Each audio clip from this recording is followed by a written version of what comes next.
Na noite do dia 29 de março de 2008, Alexandre Nardoni relata à polícia que ladrões invadiram seu apartamento e acabaram jogando a sua filha de apenas 5 anos do 6º andar do edifício.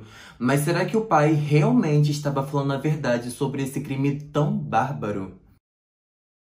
Olá pessoal, sejam todos muito bem-vindos a mais um vídeo aqui do canal. O meu nome é Lucas e eu trouxe um caso novo para vocês. Se você é novo por aqui, eu peço que já se inscreva agora mesmo aqui no canal. Deixem um like de vocês, porque isso me ajuda bastante com o engajamento dos vídeos. Comentem algo ou alguma sugestão de algum caso que vocês queiram que eu traga aqui para o canal. Compartilhe esse vídeo com algum amigo que você acha que vai gostar do mesmo tipo de conteúdo que eu posto aqui no YouTube. Me sigam também nas minhas redes sociais que eu vou deixar aqui embaixo, porque por lá eu vou sempre notificar vocês quando eu posto um novo vídeo por aqui. Então, sem mais delongas, bora pro caso de hoje. Ana Carolina Cunha de Oliveira e Alexandre Alves Nardoni se conheceram na adolescência em São Paulo e aos 17 anos a Ana engravidou de Alexandre, o que não foi muito bem aceito por ele na época, já que ele estava tentando ingressar na faculdade de Direito, mas isso não impediu que a Ana tivesse o bebê. Então no dia 18 de abril de 2002, nascia Isabela de Oliveira Nardoni. 11 meses após o nascimento da filha, o casal se separa e foi feito diante de um acordo judicial que o Alexandre pagasse uma pensão alimentícia de R$250 para sua filha e ele também teria direito a 2 visitas por mês, quinzenalmente. Após um tempo, Alexandre conhece a Ana Carolina Frota Peixoto Jatobá e eles engatam uma relação, e dessa relação eles tiveram 2 filhos, o Pietro, de 3 anos, e o Cauã, de 11 meses na época dos fatos. A Isabela era considerada uma criança muito feliz, muito meiga, muito doce. Ela era a alegria da casa e amava demais o seu pai e gostava também bastante de passar o seu tempo na casa dele. Indo para o fatídico dia em que tudo ocorre, no dia 29 de março, era o final de semana que a Isabela passaria com o seu pai. E nesse dia, as crianças, o Alexandre e a Ana Jatobá, estavam passando a tarde na casa do pai da Ana e por volta de 11h30 da noite, a família chega no edifício e vai em direção à garagem para guardar o carro, e como a Isabela já estava dormindo, o Alexandre decide subir com ela primeiro para deixá-la em seu quarto, e depois ele volta para poder ajudar a Ana Jatobá a subir com as 2 crianças que também estavam dormindo. E quando eles retornam para o apartamento, o Alexandre percebe que a luz do quarto dos meninos está acesa, então ele vai em direção ao quarto para ver o que aconteceu, e ele repara que a tela de proteção da janela tinha sido cortada. E ao olhar para baixo, ele vê o corpo da Isabela jogado no jardim do prédio. Um porteiro que trabalhava no local escutou um forte barulho, então ele foi averiguar, o que poderia ter acontecido. Então ele vê o corpo de uma menina jogado no jardim do edifício. O porteiro fica desesperado e como ele não tinha um telefone, ele não podia acionar o resgate. Então ele vai até um morador que morava ali no primeiro andar do edifício e pede para que ele ligasse para a emergência. E esse morador foi a primeira pessoa, que ligou para a emergência, e ele ligou às 11h49 da noite. E com o tempo foi chegando muitas pessoas que moravam no próprio edifício, pessoas de edifícios ali do lado, vizinhos. E com isso foi se tumultuando muita gente, muito gritos, as pessoas estavam bastante desesperadas com aquela cena toda. E nisso todo mundo começou a chamar o resgate, começou a chamar a polícia ao mesmo tempo. E nisso chegou 3 viaturas do Corpo de Bombeiros e 15 viaturas da Polícia Militar, no local. E a emergência chegou muito rápido, chegou apenas em 13 minutos desde a primeira ligação que foi feita. E tinha muitas pessoas ali, como eu disse, querendo saber o que tinha acontecido. O Alexandre também estava no local. E quando a emergência chegou, eles viram o corpo da Isabela jogado, no jardim. E eles tentaram reanimar ela por 34 minutos. Ela foi levada para a Santa Casa, mas ela já chegou lá sem vida. Nisso, os policiais vão até o casal, porque eles queriam saber o porquê o casal não acionou o resgate em nenhum momento. Eles não fizeram nenhuma ligação, nem para a polícia militar e nem para a emergência. o que era muito estranho, né? Então a polícia queria uma resposta dos dois. E o casal fala que não é de costume deles, né, ligar para a emergência nem para a polícia, e sim ligar para os familiares. Então a Ana teria ligado para o pai dela e para o pai de Alexandre para poder avisar o que teria acontecido ali. E para a polícia isso não fazia nenhum sentido, essa resposta. Então eles queriam, né, saber o motivo real, eles continuaram pressionando o casal. E eles só falam que naquele momento não se passou na cabeça deles de ligar para a emergência. Então os policiais perguntam o que teria acontecido ali, e o Alexandre relata que a família chegou no prédio e foi em direção à garagem, e como a Isabela já estava dormindo, ele decidiu subir com ela primeiro para deixá-la em seu quarto, e depois retornou para poder ajudar a Ana Jatobá, que estava com as duas crianças que também estavam dormindo. Quando eles chegam no apartamento, eles percebem que a porta está aberta e que a Isabela não estava mais em seu quarto. E o Alexandre, né, ele vai até o quarto dos meninos e percebe que a tela de proteção da janela tinha sido cortada. Então, quando ele olha para baixo, ele vê o corpo da Isabela jogado no jardim do prédio. E ele relata também que alguns bandidos entraram dentro do apartamento para poder roubar. E que nisso, né, eles teriam jogado a Isabela do 6º andar do edifício. Então, depois disso tudo, a Ana Jatobá, ela pega as duas crianças e vai para Guarulhos, enquanto o Alexandre e o pai dele vão para a Santa Casa, que era onde a Isabela tinha sido levada. E logo, né, as investigações já começaram, porque a polícia queria averiguar o que tinha acontecido. E como o Alexandre tinha falado que o apartamento dele foi roubado, os policiais queriam, né, descobrir se realmente existia ladrões ali dentro, se ainda havia a possibilidade de eles encontrarem algum bandido dentro do prédio ou ainda escondido dentro do apartamento. A delegada Renata Pontes, que estava cuidando desse caso, ela chega no local, ela vê que tem muitos policiais que estavam fazendo o seu trabalho. Ela também vê que tem muitos curiosos ali em cima, tinha muitos moradores, né, daquela região que também estavam ali. Então ela entra no apartamento para poder averiguar o que tinha acontecido. E quando ela está de saída, ela vê o Alexandre e o pai dele chegando. E o primeiro questionamento do Alexandre foi se eles já tinham pego esse ladrão. E ela responde que não. Então ele pergunta se pode subir até o apartamento, porque ele tinha deixado algumas peças de roupas lá dentro. E ela responde que a perícia não tinha sido feita ainda, que o apartamento estava isolado, então que naquele momento ele não poderia subir. Então ela responde que ele só teria acesso ao apartamento novamente, né? A família só teria acesso novamente ao apartamento quando a perícia fosse finalizada. Na entrada do apartamento, a primeira coisa que se vê é um corredor que dá acesso a uma sala de jantar, depois a uma sala com uma TV, e na sequência dá acesso a uma sacada. E os policiais puderam perceber ali mesmo no corredor pequenas gotas de sangue que tinham no chão, uma distante das outras. E essa distância era como se fosse um passo de uma pessoa adulta. E uma das coisas que chamou bastante atenção, né, de todos ali dentro, era a bagunça que tinha dentro do apartamento inteiro. Tinha roupas espalhadas por todo lugar, fraldas sujas no banheiro. Todos os cômodos estavam completamente bagunçados e isso indicava que a família não vivia em harmonia. Porém, dentro do apartamento não tinha nenhum sinal de desordem que indicasse que havia acontecido uma luta corporal. Não havia móveis caídos, quebrados ou fora do lugar. Porque, a princípio, quando a polícia recebe essa ligação, eles tratam isso como um crime patrimonial, né? Roubo. Então, eles esperam encontrar dentro do apartamento móveis quebrados, gavetas fora do lugar, ou até mesmo algo que indicasse que tivesse acontecido ali uma luta corporal. Mas eles não conseguiram identificar nada disso, então isso chamou bastante a atenção deles. Outra coisa que os policiais puderam perceber é que não havia nenhum sinal de arrombamento, como foi relatado pelo Alexandre.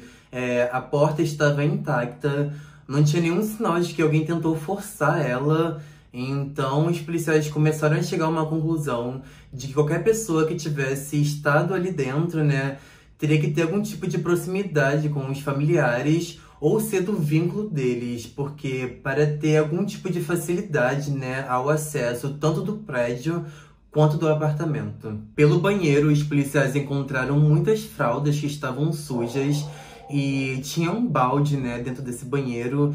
E nesse balde tinha uma fralda que tinha sido lavada.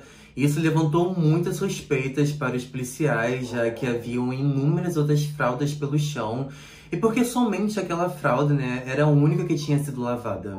Os policiais também descartaram, desde o início das investigações, uma possível queda acidental, primeiro porque a tela de proteção era bem firme, e até mesmo para um adulto cortar era algo bem difícil de se fazer, e como a Isabela tinha 5 anos, ela não teria capacidade, muito menos condições físicas para poder fazer um corte da forma que foi feita. No dia 30 de março, o casal é levado para a delegacia para darem os seus depoimentos, e eles são interrogados por mais de 24 horas, e só são liberados pela madrugada do dia 31 de março, e quando eles saem da delegacia, eles foram escoltados por amigos devido ao grande tumulto que havia ali em frente. O casal foi questionado sobre terem algum inimigo, se receber algum tipo de ameaça ou alguma vingança vindo de outra pessoa, e nisso eles falaram que poderia ter sido um prestador de serviço do prédio, e o motivo era que esse prestador de serviço olhava de uma forma estranha para Isabela,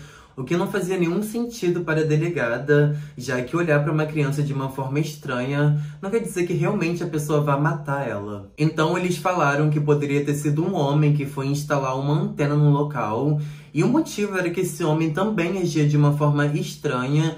Os policiais sempre verificavam as pessoas, né, que eles indicavam, e no total de tudo eles deram 23 nomes, e os policiais escutaram essas 23 pessoas. Os policiais também chegaram a escutar pessoas que residiam ali no prédio, pessoas que frequentavam o apartamento do casal, vizinhos do prédio antigo, né, de onde o casal residia, e isso tudo em apenas 2 dias de investigação. Alguns vizinhos contam que o casal tinha o hábito de discutir, de falar em muitos palavrões, eram discussões bem pesadas, e que através dessas brigas, né, que o casal tinha, vinham as agressões físicas. É dito também que a Ana Jatobá tinha bastante ciúme da ex-mulher do Alexandre, a Ana Oliveira, e que em uma ocasião ela teria quebrado com a própria mão a janela do antigo apartamento do casal. Eles tentavam passar uma imagem de um casal que vivia em harmonia, que não tinha brigas nem discussões,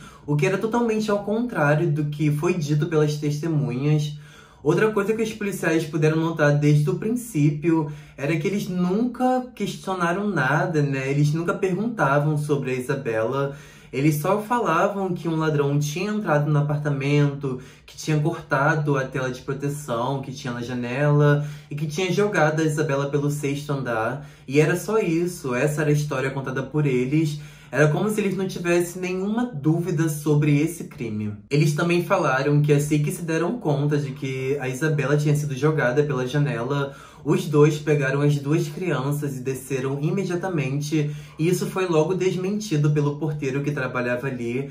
Ele disse que a única pessoa que desceu naquele momento foi o Alexandre, e esse mesmo porteiro teria perguntado, né, se o Alexandre conhecia ela, já que a Isabela não morava ali, ela ficava muitas poucas vezes ali, somente 2 vezes ao mês, e nem todo mundo conhecia ela, e o porteiro só conseguiu identificar mesmo a Isabela quando viu o Alexandre próximo ao corpo da criança. Enquanto isso, a Ana Jatobá fez uma ligação para o pai dela, e essa chamada começa 30 segundos depois da primeira pessoa que teria ligado para a polícia, e na sequência ela liga para o pai de Alexandre, mas para a polícia essa versão não batia, porque ela falou que estava lá embaixo, né, com o Alexandre, ela teria descido com ele. E era estranho, porque como o telefone fixo estaria sendo usado, né, no mesmo tempo que ela estaria lá embaixo, então os policiais conseguiram desmascarar os dois e conseguiram provar que eles estavam mentindo nessa versão. Na primeira versão, dada pelos dois, eles disseram que a porta do apartamento tinha sido arrombada, porém, quando eles estão na delegacia dando seus depoimentos, eles dizem que não tinha sido arrombada, e sim que alguém entrou usando uma chave, e que quem tinha essa chave era o porteiro, já que essa mesma chave ficava à disposição, né, da portaria. Mas tem uma coisa que é bom citar aqui, é que quando eles foram morar nesse apartamento, eles trocaram a porta, então já não havia a mesma porta que havia nos outros apartamentos quando o prédio foi entregue. Então, as novas chaves já não ficavam mais à disposição da portaria. Até então, as investigações dentro do apartamento continuavam e pela entrada os policiais podiam ver pequenas gotas de sangue que faziam um percurso até o primeiro quarto à esquerda. E como eu disse, a distância de cada gota de sangue era de um passo de uma pessoa adulta, o que indicava que a Isabela estava sendo carregada no colo quando entrou no apartamento. A polícia encontrou sangue na entrada do apartamento, no chão do quarto dos irmãos de Isabela e também na tela da janela onde a criança teria sido jogada. E algumas manchas eram tão visíveis que qualquer pessoa notaria assim que chegasse no local. A polícia teve que fazer o uso do luminol para detectar outras manchas que estavam ali no apartamento e eles encontraram também manchas de sangue perto de um sofá da sala. Como os policiais só acharam manchas de sangue dentro do apartamento e eles sabiam que o casal tinha chego de carro, então eles começam a investigar o carro do casal e no banco de trás eles acham pequenas gotas de sangue que depois vão confirmar sendo de Isabela.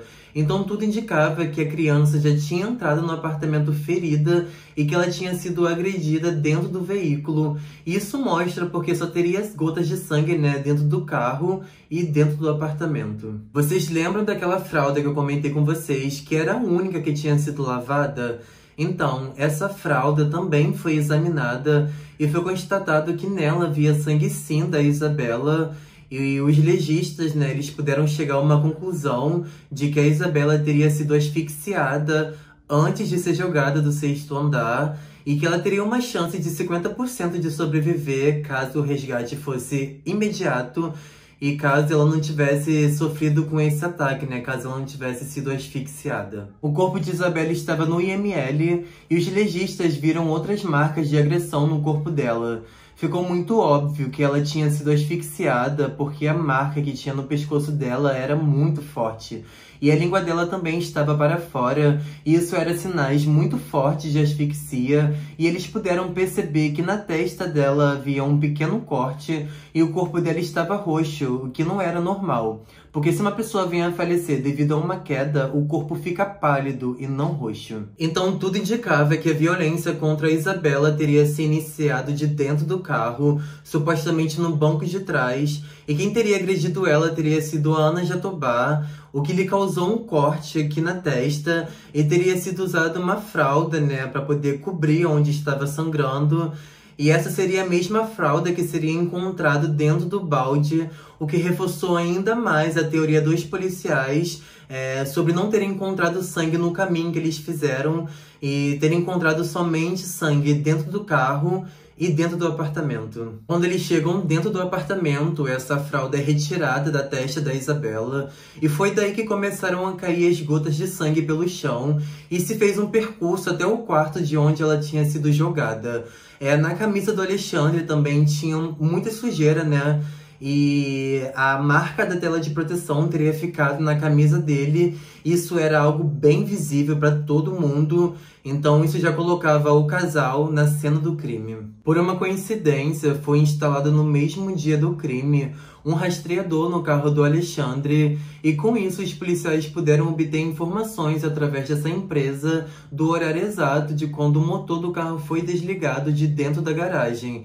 Então agora os policiais tinham os horários exatos de quando o motor do carro foi desligado e de quando a queda da Isabela aconteceu, já que segundos depois que ela caiu, a primeira ligação foi feita. Subtraindo o tempo da chegada do casal até a queda da criança, passaram-se 12 minutos e 26 segundos, o que era totalmente diferente da versão dada pelo casal, já que eles falaram que teriam se passado 19 minutos, o que é muito mais tempo que 12 minutos, e essa versão não batia porque os policiais já tinham os horários certos de tudo, desde quando a família chegou na garagem do edifício até a queda da Isabela. Os policiais chegaram em uma conclusão de que a Isabela teria sido vítima de uma agressão na testa ainda dentro do veículo.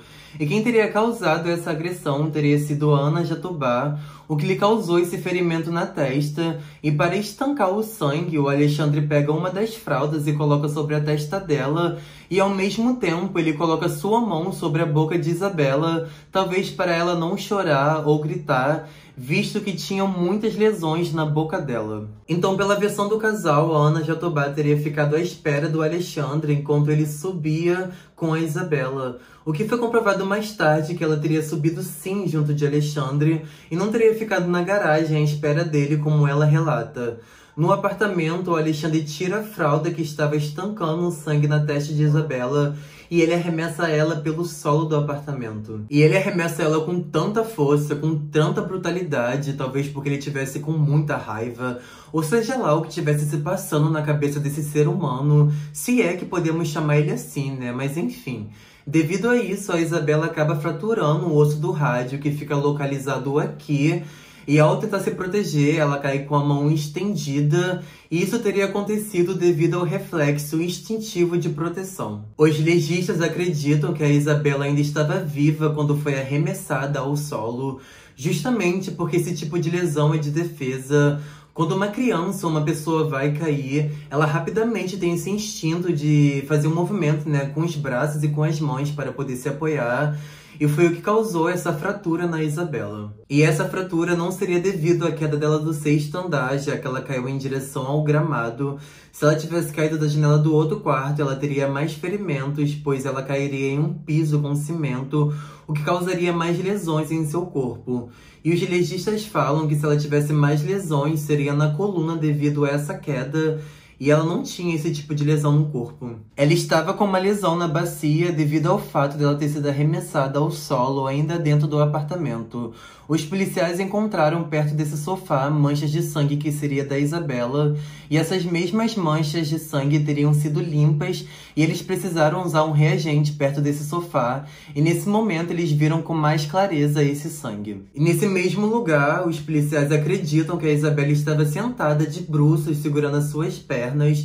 Eles acreditam nisso porque eles encontraram uma quantidade maior de sangue nesse local e também tinha bastante sangue na bermuda dela. Então, em algum momento, esse sangue que estava na cabeça passou-se para a bermuda dela e também fez com que caísse no chão. Então, os policiais acreditam que ela estava, sim, de bruços e olhando para baixo, por isso que encontraram uma quantidade maior de sangue naquele local.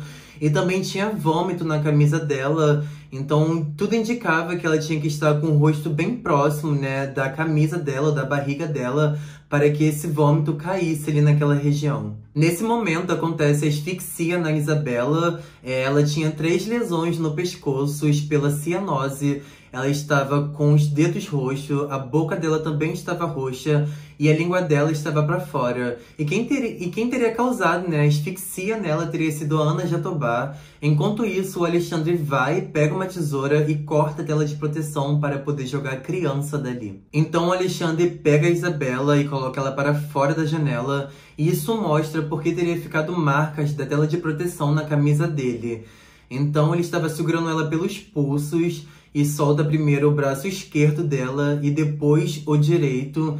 E dava pra ver, né, as marcas dos dedos delas ali na janela. E foi constatado depois que a Isabela foi solta de uma forma bem delicada. O que não é comum, porque se fosse um bandido ou qualquer outra pessoa, jogaria a criança de qualquer jeito. E não teria esse cuidado de soltar delicadamente um braço e depois o outro. Foi feita uma reconstituição no apartamento do casal para entender melhor o que tinha acontecido ali dentro. E era uma forma de o casal explicar melhor a versão deles do dia dos fatos. Então eles foram convidados a participar dessa reconstituição, mas eles se negaram e não quiseram participar. E isso é um direito deles, então foi feita a reconstituição sem a presença dos dois. A investigação durou 30 dias e os policiais ouviram 67 testemunhas. No dia 31 de março, às 9h30 da manhã, o corpo da pequena Isabela, de apenas 5 anos, foi enterrado e contou com a presença de 200 pessoas, entre amigos e familiares. A imprensa foi proibida de cobrir esse enterro e quando Alexandre foi liberado pela polícia, ele chegou aí até o enterro da filha e ficou lado a lado da mãe de Isabela. E ela relata que em nenhum momento ele falou com ela, não trocou sequer uma palavra e ficou em silêncio o enterro todo. No dia 3 de abril, o casal se entrega voluntariamente à polícia e a prisão dos dois é decretada. No dia 18 de abril, os dois foram indiciados por homicídio pela morte de Isabela, e nesse mesmo dia, se ela estivesse viva, estaria completando 6 anos. No dia 7 de maio de 2008, uma nova prisão do casal foi feita quando o juiz da 2ª Vara do Tribunal de Justiça aceitou a denúncia do Ministério Público de São Paulo contra Alexandre Nardoni e Ana Jatobá. No início de 2009, após 5 dias de julgamento, o júri formado por 4 mulheres e 3 homens condenou Alexandre e Ana Jatobá por homicídio triplamente qualificado e fraude processual. Alexandre foi condenado a 31 anos, 1 mês e 10 dias de reclusão pelo agravante de ser o pai de Isabela, e Ana Carolina Jatobá a 26 anos e 8 meses em regime fechado. Por decisão do júri, eles não poderão recorrer da sentença em liberdade para a garantia da ordem pública. Em 2019, a justiça permitiu o regime semiaberto para Alexandre, então ele pode trabalhar fora da cadeia, mas ele tem que retornar toda noite para poder dormir no presídio. Ele também tem direito a 5 saídas temporárias de 1 semana por ano, e ele deve cumprir a sua pena até 2036, e hoje ele se encontra, na prisão de Tremembé. Em 2017, Ana Jatobá teve direito ao regime semiaberto, porém ela perdeu esse direito em 2020, porque ela foi proibida de falar com os filhos, e algumas funcionárias teriam pego ela em flagrante, falando com os filhos dela e com o pai, através de uma videochamada. E com isso, a justiça determinou que ela voltasse para o regime estritamente fechado. E hoje ela cumpre pena no complexo prisional de Tremembé, no mesmo lugar onde está Suzane von Richthofen. Eu já falei dela aqui no canal, eu vou deixar um card aqui em cima do caso do Richthofen. E tem até algumas fotos delas juntas, caminhando, conversando, pegando sol juntas. Elas praticamente viraram amiguinhas lá dentro. Já se passaram 14 anos desse crime e a mãe da Isabela, Ana Carolina Oliveira, casou-se de novo e teve 2 filhos, um menino de 5 anos e uma menina de 2 anos. E se a Isabela tivesse viva hoje, ela estaria com 20 anos de vida. Então é isso, pessoal. Esse foi o caso de hoje. Me deixa saber aqui nos comentários o que vocês acharam desse crime tão bárbaro. Se eu esqueci de falar alguma coisa aqui no vídeo, comente aqui embaixo também. Me sigam nas minhas redes sociais, porque por lá eu vou sempre notificar vocês quando eu postar um vídeo novo por aqui. Então é isso. Tenham um ótimo final de semana. Fiquem com Deus. Beijo.